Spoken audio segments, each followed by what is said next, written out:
The keychain didn't belong. It sat bright and wrong beside our mug at the window. Light hit metal and threw a stripe across the counter. It looked new and already installed. It advertised access. I nudged it with a finger. Cold ring, tight hinge, a logo I didn't know. The strap was neon, too clean for our kitchen. I set it back where it waited. We didn't collect trophies. She walked in, damp hair pulled back, steps soft on tile. Her eyes found the keychain, then skipped past it and on to me. She touched the mug, turned the handle toward herself, smiled quick. She waved a hand, already moving. Leftover souvenirs from a rushed errand run, she said, voice light and exit ready. She named it nothing. What errand hands out keys? I asked level. She blew across the rim, shoulders lifting, eyes on the window beyond me. Some store tossed it in, she said, a shrug carrying it away. She sipped before finishing the sentence. Errands don't hand out keys. Her phone buzzed against the counter, face up. She flipped it fast without looking, thumb pressing silence too hard. The vibration cut mid-beat. She slid the phone under her palm like a card in a game. The screen went blind. Steam curled off our mug, now only in her hands. A faint ring stained the wood where it used to rest between us. She wiped the rim with her thumb, then wiped her thumb on her jeans. The handle stayed at an angle I couldn't reach. The mug belonged to one mouth. I moved the keychain an inch toward the sink. Her gaze twitched to it, then back to the glass outside like nothing had changed. Leave it, she said, stirring the last of the coffee with a circular click of spoon on ceramic. I'll toss it later. She never tossed things we needed. She wanted it close. Water roared as I turned the tap, loud enough to blur small movements. In the reflection of the window I saw her hand drift, fingers soft, quick. The keychain vanished, metal muted by fabric, the neon strap tucked deep. She took a slow breath and stepped away from the counter. She pocketed the denial. I shut off the water and set the mug back by the window, where the ring had marked a new border. She talked about traffic without looking at me, keys now silent against her hip. I dried my hands and kept my voice inside. Delete what you want. Our plan keeps the record. She threaded the strap deeper into the bag and squared the zipper. Her heel tapped once, then stilled. The latch set. I opened the laptop at the table and wiped the ring from the wood with my cuff. The cursor blinked where the carrier asked for credentials. The account opened. Numbers lined up in gray, aligned under dates and time zones. One sequence appeared over and over in the late band. One number repeated. I drilled in. 5 minutes. 12. 37 seconds. Always the same destination, always outside our normal hour. Coordination left tracks. The fridge held her dry erase week, a river of errands. Those blocks didn't touch the times on my screen.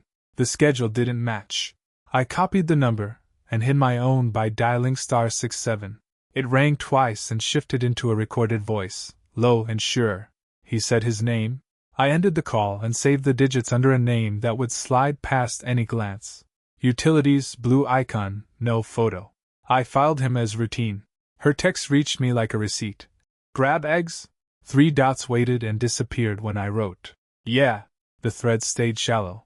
Back on the account, I set alerts to push on any call to that string. Email, text, both. I turned quiet into a bell. Past calls fell into a pattern when I dragged the dates into a column. 2 nights, then a gap, then 3 in a row. They kept a window. She came back at dusk with a bag of salad and a receipt already folded. Shoes off at the mat, phone face down near the fruit bowl. We plated and chewed. Her laugh lived exactly where it should when I told a short story about a delivery driver reversing into the hedge. She wiped her mouth and touched my arm with the back of a knuckle. Her touch didn't ask anything of me. Later, shower water beat down the tile and steamed the hall mirror. Her phone stayed black on the counter, her watch ticking on the sink. My pocket buzzed twice. Usage alert, the subject read, and then the number I had named. Outgoing, 11:24 p.m., 8 minutes. Her call found him. Steam rolled out the door and fogged the hall light. I slid the alert open and watched the number sit there, plain as a license plate. 8 minutes. Her phone stayed face down. The screen watched nothing. I opened the account. Usage lined up like fence posts. The same number every third night. Evening, late, once in a parking lot by the bar she says is too noisy. Durations like breaths held too long. It made a shape. Water cut off. I locked the screen and set it exactly where it had been. Her watch ticked 3 steps and stilled. The mirror gave me back a stranger who works late and listens carefully. She came out in a towel and moved around me. No eyes. She brushed the counter with her knuckles, small sweep, collecting hair. "Tea?" she said into a drawer. Her voice stayed plain. "I'm good," I said, folding a dish towel. I didn't look up. She set the kettle anyway and coughed once into her wrist. Her phone buzzed and flashed a calendar nudge. She tapped it away without looking. "Tomorrow's early," she said, winding the towel into her hair. She kept the band tight. I leaned on the doorframe. "How late did you make it?" I asked, rinsing a glass. The water ran clear for too long. "Not long." She pinched the kettle off before boil and poured. The steam curled up and vanished. She didn't ask what I meant. She patted past with the mug and left a damp footprint trail into the bedroom. I listened to the air settle. The alert on my own phone stayed in my pocket like a coin I hadn't spent. I took the house phone from the charging base and punched his number with the pad of my thumb. 1 ring, then cut. No voicemail. No name. Just a quiet gate and a camera light. She moved in the bedroom, drawers careful, closet door slow. Her watch chattered when she set an alarm. I looked at her phone and placed my palm over the screen until it lit. Face ID didn't open. Her trust had a boundary. In bed she kept to the far side and read 3 lines of a book she pretended to track. She slid the ribbon in and closed it with her thumb pressed flat. "Lights?" she said into the pillow. I killed the lamp and watched the hallway slit the ceiling with a thin bar. Her breathing spaced out into the practiced kind. I stared at the dark and counted back from 11:24 like a metronome. At 6:30 her alarm hissed through a bird sound she never changed. She dressed faster than she used to. Less checking the mirror, more pocketing the phone. "I'll grab coffee on the way," she said, tying her shoe without sitting. "I'll drive you," I said, standing. The words felt like a hand on a door she thought was locked. She didn't look at me. "No, I'm fine," she said, already halfway down the hall. She took her keys like a decision made last week. By 8 I was at my desk, carrier page open behind a spreadsheet. A new entry blinked into the log at 6:52, 2 minutes, unknown tower, same number. She'd called from the driveway with the engine running. The route wasn't complicated anymore. I pulled the tower data and matched the ID to a panel by the river. The circle cut through an office park and 2 motels. I drew a wedge on a paper map and closed the laptop. I took my keys. I stopped at the front desk and signed a form without reading. The guard glanced at the clock and didn't ask. I nodded once and took the stairs. Elevators waste time. The river road moved. I stayed behind a delivery truck and let it clear lights. 2 checks on the carrier page. No new calls. I killed the engine 2 blocks out. Her car sat deep in the lot, nose in, paint clean. The windows showed my outline and a slicing sky. I pressed my fob just to watch distance. Corner, nearest exit. The lobby directory was stacked with names that resist daylight. Staffing, billing, counseling, co-working, a firm with no vowels. I passed the suite with the frosted slider and counted cameras. Too many names for one hallway. Upstairs smelled like coffee talked down by water. I stood by the vending machine and dialed the number. The ring hit the hall once, then muffled behind a door with no label. The ring died fast. A door whispered. Rubber soles paused, then drifted left. I faced the window until my screen lit. Her text said, "Running late. With a white table and a mounted TV that doesn't live here." The art in her photo didn't live there. I sent a thumbs up and photographed the real wall like it was Exhibit A. 2 gray circles, no TV, a plant with dust that never fell. I matched corners on my screen and let geometry argue. Angles beat stories. I moved the car to the street in front of a closed barber. Rain started the way printers start. A woman came out, then a man in checks, then her, head down, phone tucked, no bag. She looked twice. I let a bus hide me and held distance. She cut onto Bay, then left into the knot, then circled the block with 3 exits. She wasn't lost. She was checking mirrors that don't show me. I took the cut behind the car wash and hit our street first. The porch light was still dead. I set a pan on the burner and let water run loud.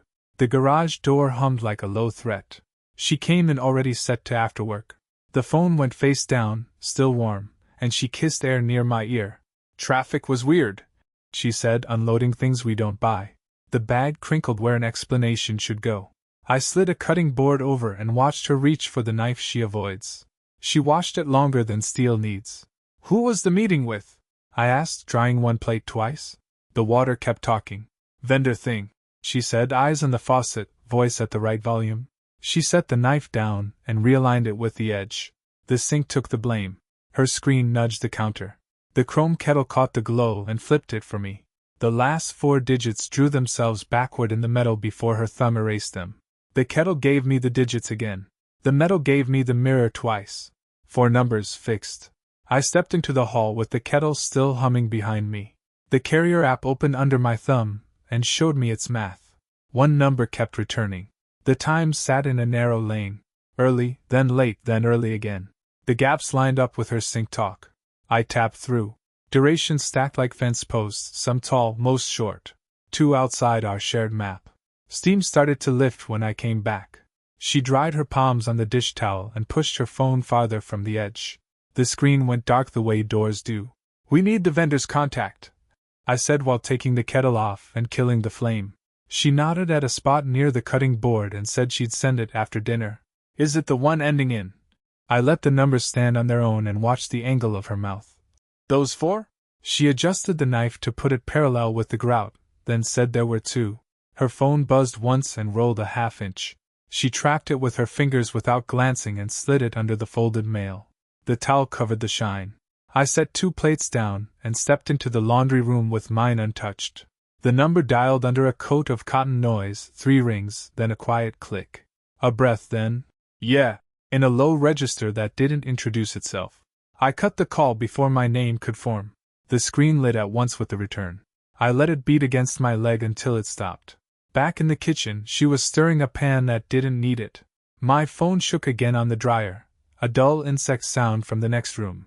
She kept the spoon moving while her ears found the rhythm. Wrong number, I said while reaching for the salt I didn't need.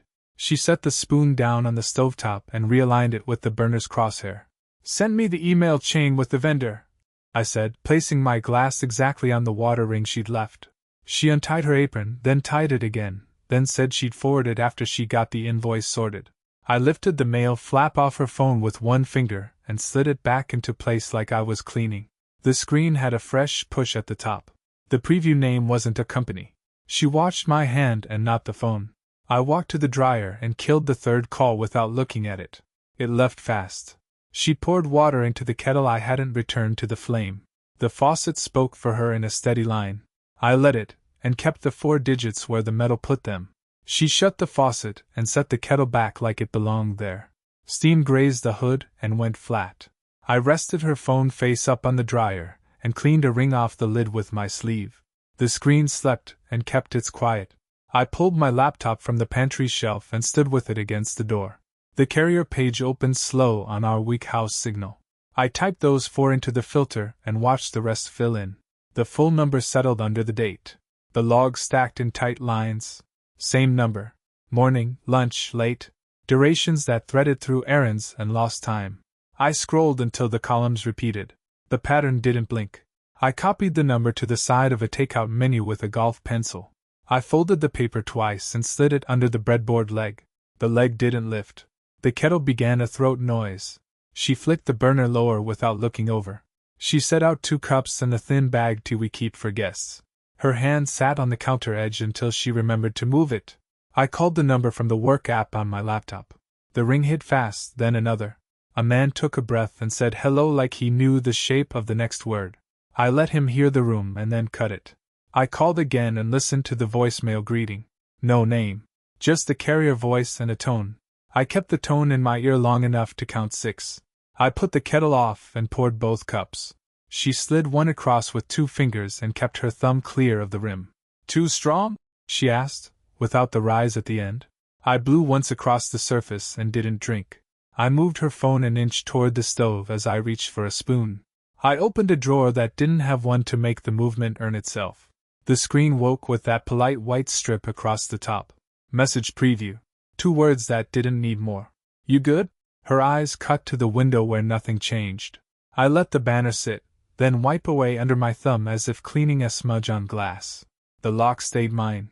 I walked to the hall and hung my keys on the wrong hook. She noticed the swap and left it. I need salt, I said, like a man who left for salt. Her mouth made a shape that wasn't an answer and closed. In the garage I sat on the step and dialed again, this time from my number. He didn't pick up. The voicemail tone sounded softer through my phone. I ended it before the beep. The kettle clicked at the limit of its heat and went silent behind the door. I wrote his number in sharp pencil on the inside of my wrist under the notch of the bone. I pressed until the graphite took the skin. When I came back, her phone was where I left it. The cups had darkened to the point the tea goes flat. She pulled a sweater over her shoulders like she was cold at the wrist and nowhere else. I lifted my keys from the wrong hook and kept them. She watched me pocket the keys like I'd stolen them from myself. The sweater sleeve rode up and she tugged it down with 2 fingers. The room held its breath around the cups. I stacked them and left the kettle empty. I'm getting gas, I said, and she nodded without looking up. Her phone lay face down on the table as if it had gone to sleep by itself. She drew the sweater closer and swallowed once. I closed the door softer than a secret. In the car I locked the doors and let the engine idle cold. I dialed the number with my thumb and hid the screen in my palm. It rang twice, quick. A man answered with a quiet, "Hey," like the call had found a well-worn path. I didn't speak. He waited, and the silence pressed against the speaker in my ear. "You there?" came smaller, careful. I ended the call and watched the window of our kitchen sit still. I wrote the digits again on the back of my other hand, darker. I took a photo of my wrist and archived it in an album with a different name. I set an alarm under a calendar event she'd mentioned without asking why. I named it by the number. Back inside, she was rinsing the cups without soap. She glanced at the driveway over my shoulder and missed the view. "Tomorrow night?" I asked, trying a rim with a towel we never use. "Pilates," she said, quick. She put the cup down too gently and let go. We ate in separate rooms and met only in doorways. She charged her phone on the far outlet like it had allergies. When the shower started, I opened her messages and found cleared air. The clock on the screen blinked past me. I slid a scrap of paper under the ice tray with the 10 digits lined up. I pressed the tray down until water overflowed a corner and ran my thumb through it. I kept the pencil in my pocket with the eraser chewed off. The number held steady. At 2:14 I tried again. Voicemail picked up with a man's recorded calm. "This is Aaron. Leave it." A television hummed at the edge of the room he was in. I hung up before the tone told me what to do. The browser threw me his face in a square grid of faces that all looked competent. Office lighting, a plant, a shirt with a button pulled against the throat. His office address sat in a bland building I knew by its glass. It was between her studio and a bank. Morning came with shoes tied tighter than usual.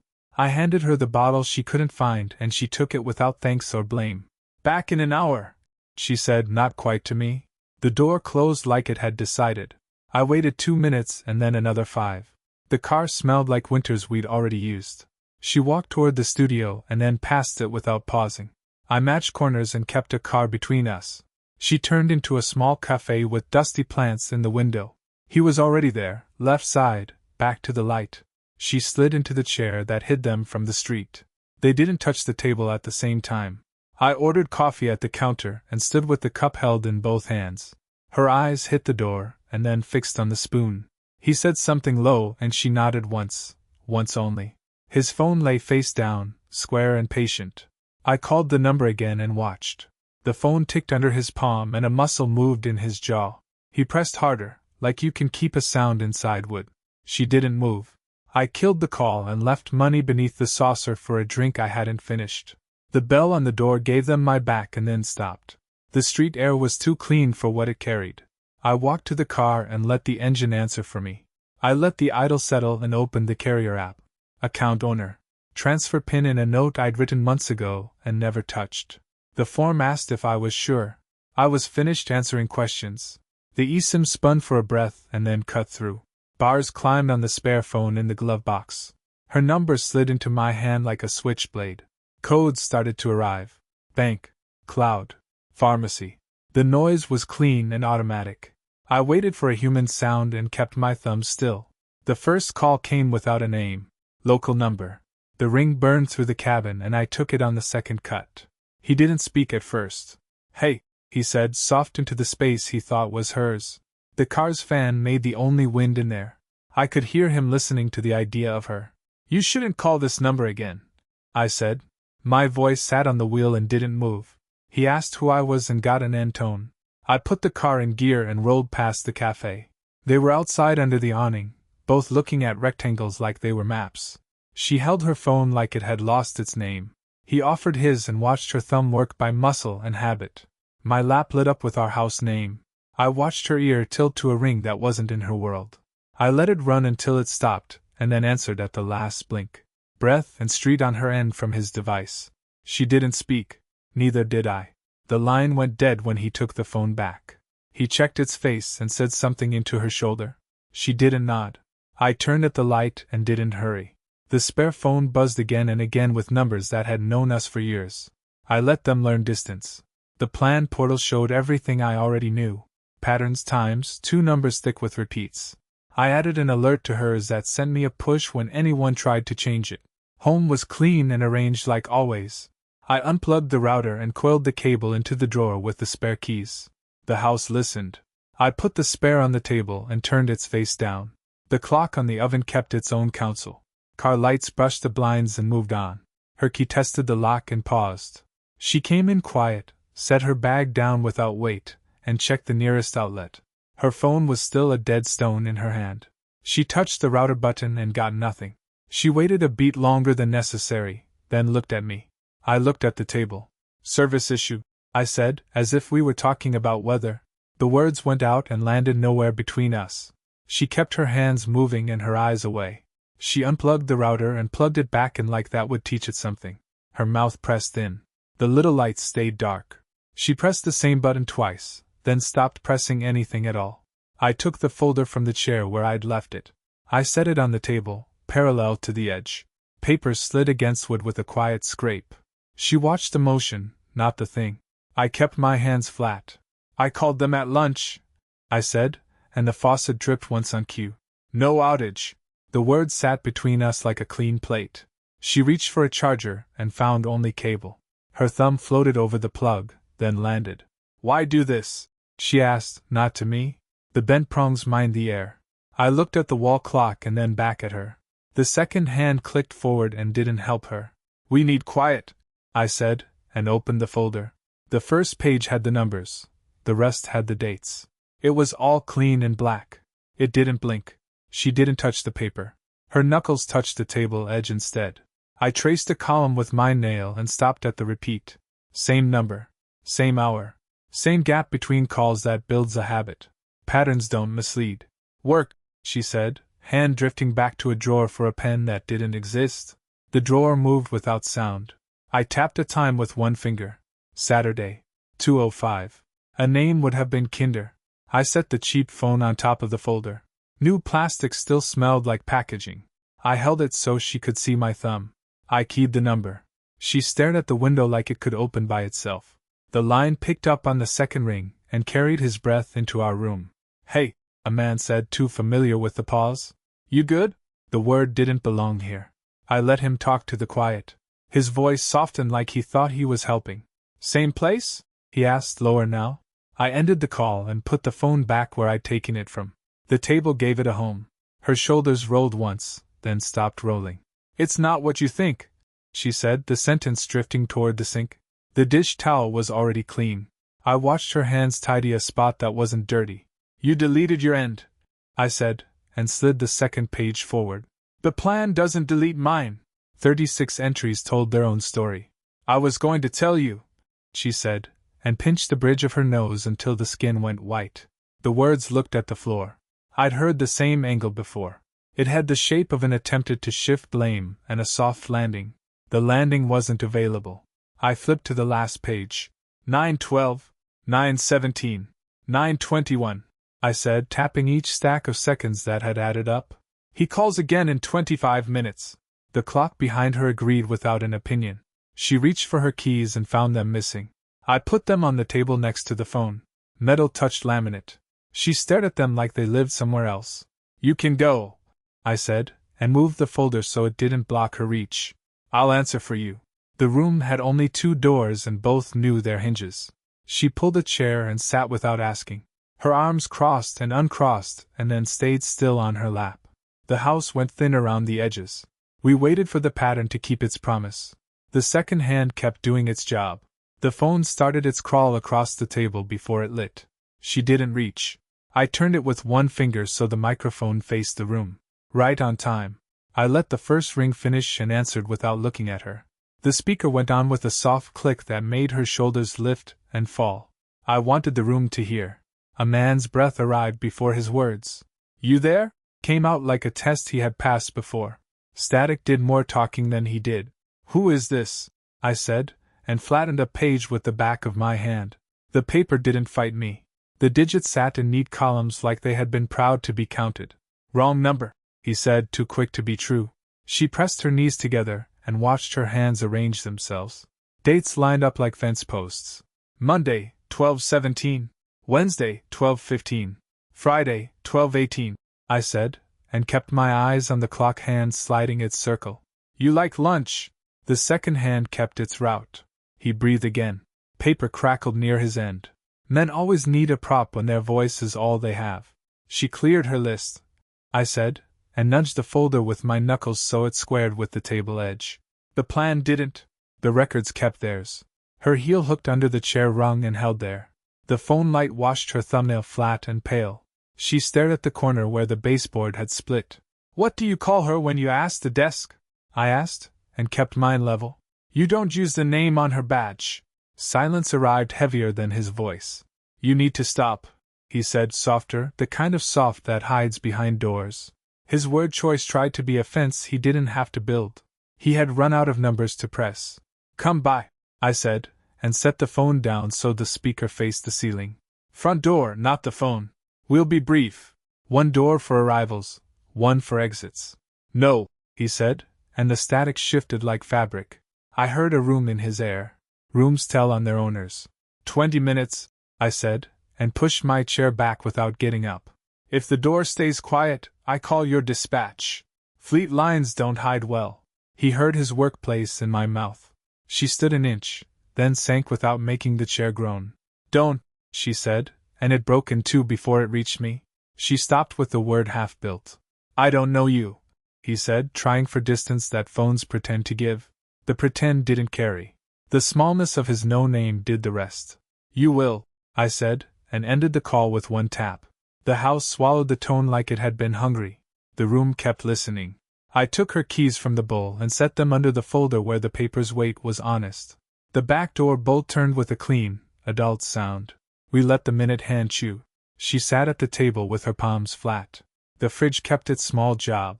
I set 2 chairs opposite and squared them with the tile lines. The folder stayed where I'd left it. The keys were tucked and quiet. We waited the way tools wait. Headlights crossed the blinds and moved past. The second set slowed and turned. Tires pressed gravel to silence. The knock tried to be careful and still be heard. I counted to 2 and unbolted.